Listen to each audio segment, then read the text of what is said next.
Olá, irmãos, bom dia! E hoje, a nossa devocional, nós estamos terminando o capítulo 11 do Evangelho de João. Então, vamos para o capítulo 11, versículo 47 até o 57, que é o final. Então, os chefes dos sacerdotes... ele está falando depois da ressurreição de Lázaro.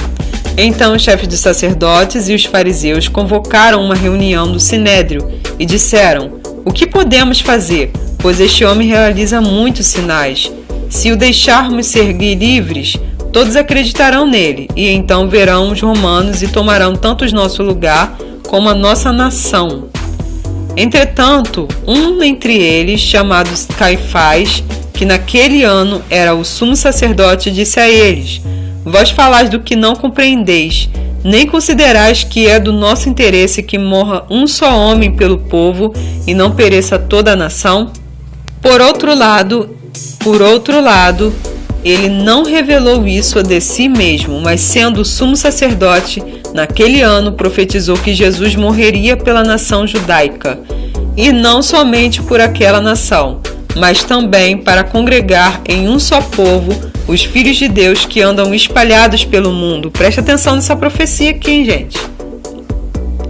Para congregar os filhos de Deus que andam espalhados pelo mundo.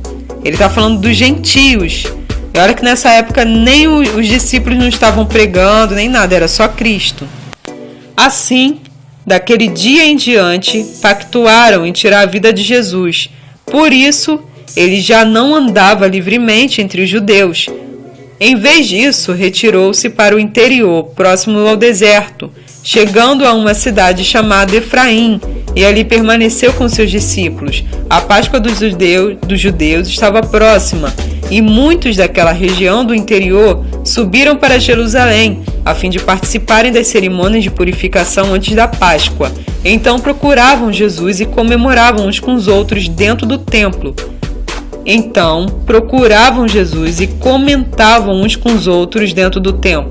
"Que pensais? Virá ele a festa?" Por outro lado, os chefes dos sacerdotes e os fariseus haviam dado ordem para que, se alguém soubesse onde ele estava, o denunciasse, a fim de poderem prendê-lo. Irmãos, aqui parece que... eu não sei, sabe? Mas você vê nas profecias do Antigo Testamento...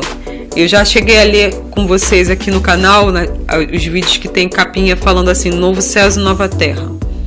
Profecias que falam de um período onde o Criador dos céus e da terra vai estar junto com a gente e vai reunir as tribos que estão espalhadas por todas as nações. Aqui ele já falava, você já vê uma profecia falando disso. E levantou alguém no meio deles para profetizar isso. Eu não sei que tipo de espírito que levantou ele para profetizar isso. Se foi o Espírito Santo de fato, ou se foi algum outro espírito. Mas o fato é, a Bíblia fala pra gente que vai chegar um tempo em que a casa de Israel, que as duas casas vão ser reunidas, a casa de Israel e de Judá. Israel composta pelos gentios, conforme a gente vai ler, se eu não me engano, no livro de Romanos, e também em outros livros também. Você vê perdão a minha voz, gente, tá arranhando toda hora a garganta.